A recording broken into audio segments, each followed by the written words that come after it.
It was a daring heist. There was shock, dismay, nothing like that had ever happened. An unsolved mystery for 32 years. This is the cultural patrimony of America. Willem de Kooning rocked the art world. Until a widow died in southwest New Mexico. It really caused quite a stir around here. What was found behind her bedroom door answered one question. 32 years ago, this painting was valued at $400,000. Now we're talking $150 million. And sparked another. When the phone rang, who was on the other end? An agent from the FBI was at the other end. Who were Jerry and Rita Alter? That wasn't the aunt and uncle I knew. Did they steal a painting for their own viewing pleasure? For the first time, new clues about the late couple, their home movies, world travels, and clues that we discovered in their home. This seems like an open and shut case, is it not? Nothing's ever open and shut. Discovering the de Kooning, a masterpiece mystery, and a WFAA original.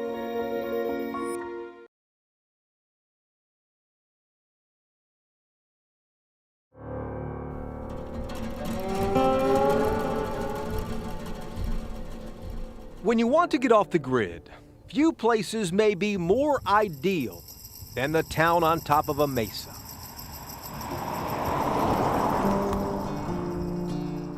Less than 300 people call Cliff, New Mexico home, and almost all of them are talking about their former neighbors, Jerry and Rita Alter. Well, they were very reserved type people. They kind of stayed to themselves. That's what fuels this mystery even more. Well, it was hard to believe at first. I had a hard time with that, but yeah, it's sure a mystery. Jerry died in 2012. Rita passed away in June 2017. It's what was found behind their bedroom door that people just can't believe. You know, I was just cleaning up details, and then this changed the whole thing. Ron Roseman was executor of their estate, Rita's nephew, and a Texan. When the phone rang, who was on the other end? An agent from the FBI was at the other end. What did they say?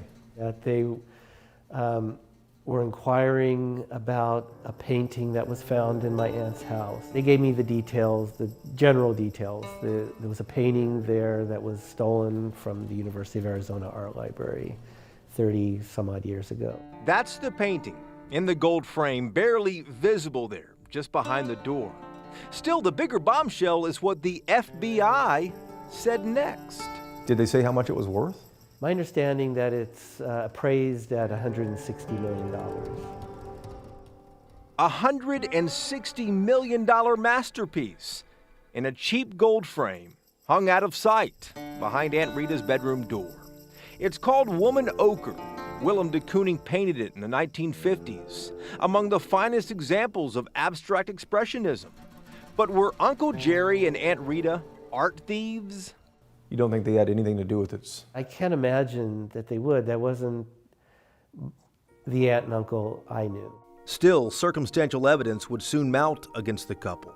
But the break in this cold case, that came from a customer at a consignment shop. This is a furniture store, and I know it's consignment, and the last thing I ever expected to see was that. James Cutera recognized Woman Ochre at Manzanita Ridge Furniture and Antiques, just down the road in Silver City, New Mexico. Yeah, the painting was right there, and it looked pretty much exactly like ones that I'd seen in museums, like in San Francisco. And this was actually one of the paintings, one of the two paintings in the house that we liked. When Ron liquidated his aunt's estate, this place bought most of her furniture and art, never realizing what they inadvertently acquired. James actually knelt down in front of the painting and was trying to scratch at it. And I grabbed him by his wrist and he said, "Do you know what you have here?" At the time, did you know who de Kooning was?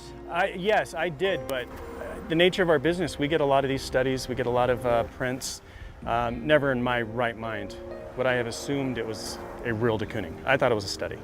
A study being a duplicate. Somebody just said, "I'm going to paint like de Kooning." And James wasn't the only customer to zero in on it. By the time the third person had come in and they were touching it and looking at it and wanting to see it closer, we were afraid that somebody would, bash it or flick paint off of it or something. So that's when we decided that we would pick it up and stick it somewhere safe. And the only door that we had in the store that locked was the bathroom door. So we kind of slipped it in next to the toilet and locked the door. And when they Googled de Kooning, this news article was among the first to come up. And there it was, a story from 2015, 30 years after the theft, saying that famous oil painting was stolen from the University of Arizona and had never been seen since. got my composure, and I called them, and I got a student receptionist, and I said to her, I think I have a piece of art that was stolen from you guys. And she said, what piece? And I said, the de Kooning. And she said, hold please. It sounds corny, but I had daydreams of getting that phone call, of somebody calling up or somebody mysteriously sending a package and the painting being inside of it. You know, I don't think I honestly thought it would actually happen. I remember her saying, after she had asked me a couple of questions, and I said something like, what do you think? And she said, I'm hopefully optimistic. I mean, obviously it was hard not to get excited, but at the same time, I wanted to be realistic. Yeah, I said, tell me more. And he said that he bought some items at an estate sale and he was going through them. And he did some research and he found an article from 2015 and he says, it looks just like the painting I have. And then she asked for some specific pictures. A picture, she wanted to see some of the brush strokes and the textures. The thing he said that really stood out, that really made me stop, was he said there are lines across it, the paint is cracked as if it's been rolled up. And I said, okay, that's just a detail that nobody could just say that. You can see those horizontal lines there, the cracks in the painted canvas. In this image that David emailed Olivia Miller, the curator. It just all matched up perfectly. And then they gave me the dimensions and that was it. I mean, it was an inch off, which absolutely corresponded to it being cut out and then being reframed and rewrapped around stretcher bars. The theft happened the day after Thanksgiving in 1985. A security guard agreed to let a man and a woman come in the museum just before it opened. The woman distracted the guard right here at the base of the stairs. The man goes upstairs, uses a blade to cut out that painting, and they both take off in a hurry. At the time back in 1985, though, there were no cameras in here and no clues about what happened, except for a rust-colored two-door car speeding away outside. Searching through several hours of film, we found it. In Jerry and Rita's home movies, seen here for the first time, the couple's dark red two-door car. Mr. and Mrs. Alter had a red two-door car. Yes, What do you think about that as a potential clue? everything's always a clue. Brian Seastone is the chief of the University of Arizona Police Department. And in 1985, he was the young officer dispatched to the scene at the museum. If you look at art across the country, the world that's been stolen, there's a couple of reasons it's found. And that's either somebody dies and somebody comes across it, it gets sold, or somebody brings some information forward. And in this case, one of the three occurred. The only thing investigators had all those years is this composite sketch. A man and a woman, thought to have been in disguise when they stole it. Could that be Jerry and Rita Alter 32 years ago? Some say they see the similarities. This seems like an open and shut case, is it not? Nothing's ever open and shut. There's still a lot of tracking to do. Where has this been for the last 32 years? Did Jerry and Rita Alter lead double lives as art thieves? And working for school districts, how could they afford to travel the world, gone for weeks at a time? What we found digging into their past, and what we noticed in their bedroom where that painting was hung. New clues when Discovering the de Kooning, a masterpiece mystery, returns.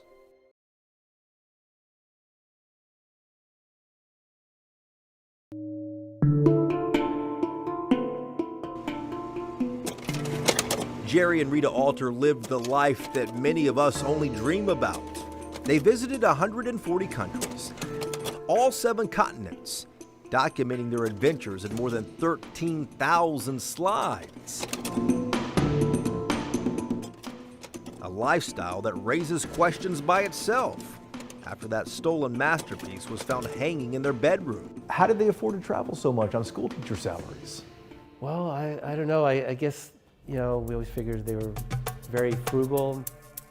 Jerry worked as a music teacher outside New York City, about the same time and just miles away from where de Kooning was painting Woman Ochre.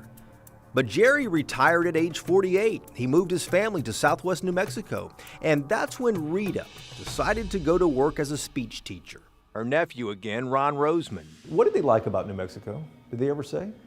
They they always said it was getting out of the rat race. That was their phrase. Still, for a young retired music teacher and a newly hired speech teacher, the Alters appeared to be quite comfortable financially.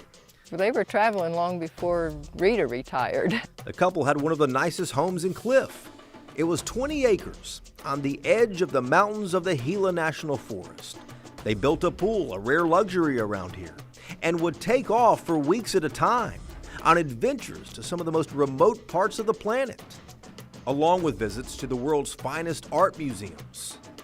All of it on one teacher's salary. Yet they still had more than $1 million in their bank accounts when they died.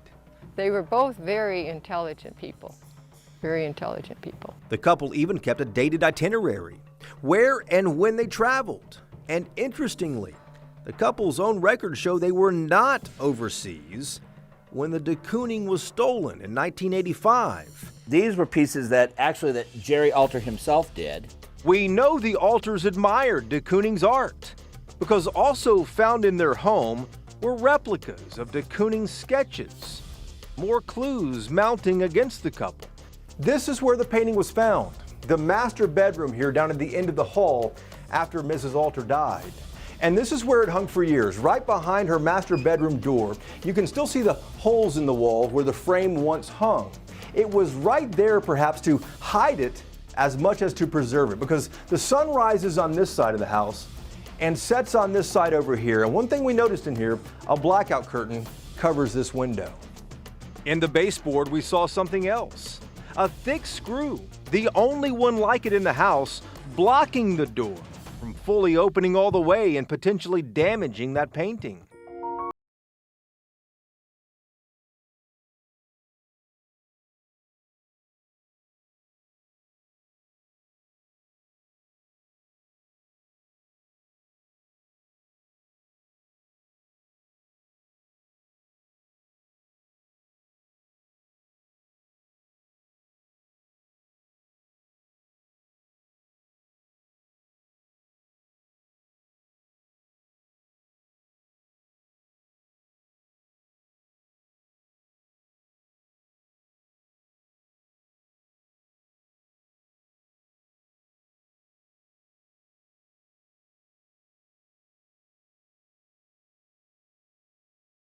American Mustang. Donna Impero lives down the road, one of the few people to ever see Woman Ochre in Jerry and Rita's bedroom.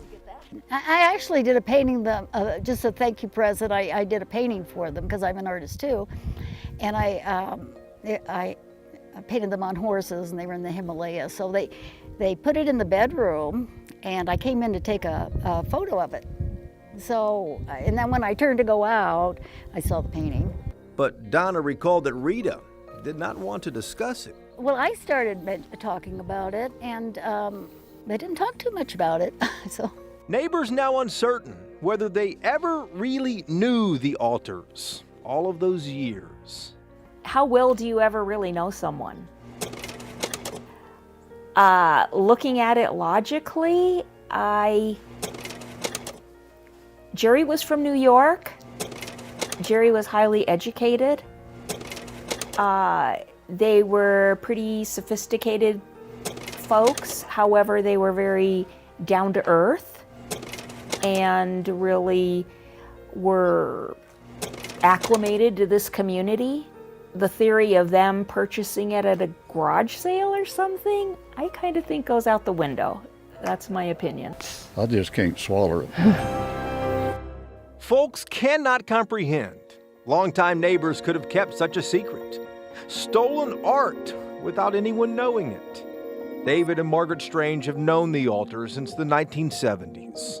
It's really hard to think they were involved in it, you know, because they were such good people and friendly people, and, you know, they shared their life with you to an extent. But law enforcement has not hinted that anyone else might be involved. Are you disappointed you haven't put handcuffs on anyone for taking this?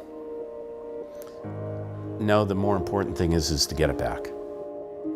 Do you think you might put handcuffs on anyone? Don't know yet. Either the Alters took it or they may have picked it up somewhere along their travels.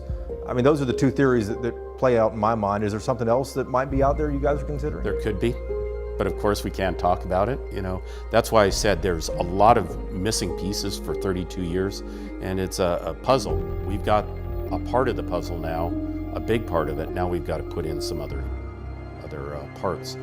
That's where talking to folks and trying to retrace 32 years is going to pay a lot of information for us. Before he died, Jerry left one final clue. In plain sight. It is perhaps the most startling of all. And giving Woman Ochre back to the museum wasn't going to be as easy as anyone expected. The conclusion of discovering the de Kooning, a WFAA original documentary, in just a moment.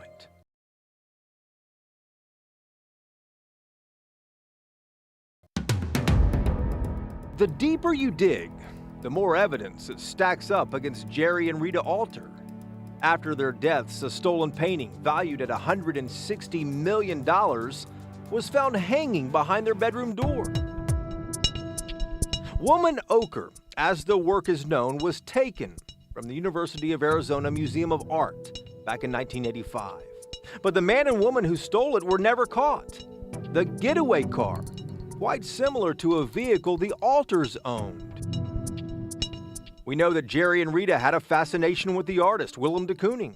And even if they didn't steal the masterpiece, the Alters went to great lengths to protect what they had and hide it. This is the cultural patrimony of America. Willem de Kooning rocked the art world. And even though he was originally born in the Netherlands, you know, his career took place in the United States. But perhaps the most startling clue was left in plain sight.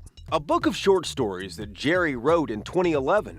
In it, a fictional account about a couple who steals a 120-carat jewel from a museum, distracting the guard and then fleeing in a getaway truck, stealing the jewel and hanging it behind a secret wall in their home for their own viewing pleasure. Details strikingly similar to what happened in the art heist.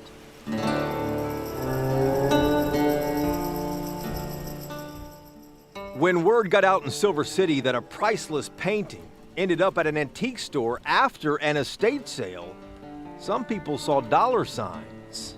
We were getting phone calls from attorneys who were trying to get us to keep the painting and not turn it back over to the museum.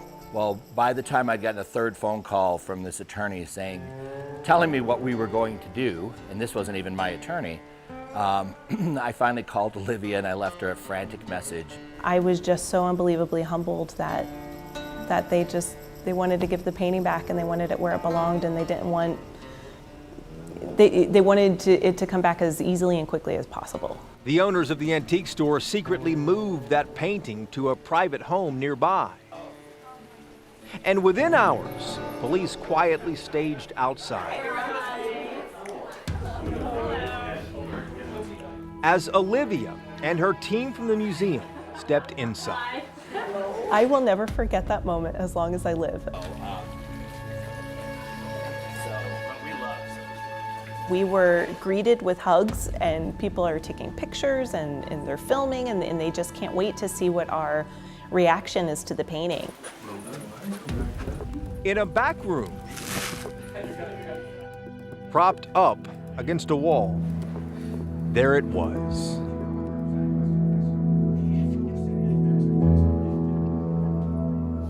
A painting that no one working at the museum today had ever seen in person.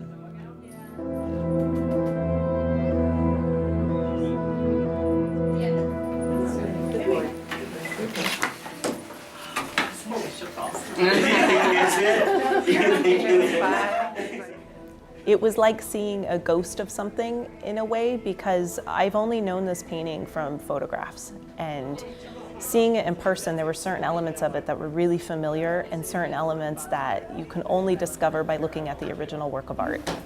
It could have fallen into the hands of anybody, you know what I mean? Under armed guard, the museum drove its masterpiece back to Tucson, where it was first authenticated. The way a little thing of note is these staples, it seems pretty amateur. The canvas compared to what was cut out of the frame in 1985. The two pieces are very consistent with each other. And it was a perfect match. I mean, are there any doubts in the room? The museum is now searching for someone to meticulously conserve it before Woman Ochre ever returns to a gallery. The family doesn't talk about it. It was a big shock that the painting was there in the first place, and we just can't imagine, what the details were. Even after all the evidence against his aunt and uncle, Ron Roseman says it's hard to believe they would risk everything to steal a painting. Still, though, he wonders about his Uncle Jerry. It's a plausible scenario to me that he was smart enough to not only mastermind the painting theft and get away with it, but also clever enough to confess to it in his book and still get away with it. With Jerry and Rita Alter now deceased, most questions about why they had a stolen painting, they will likely remain unanswered. One thing is certain, though, they got away with it.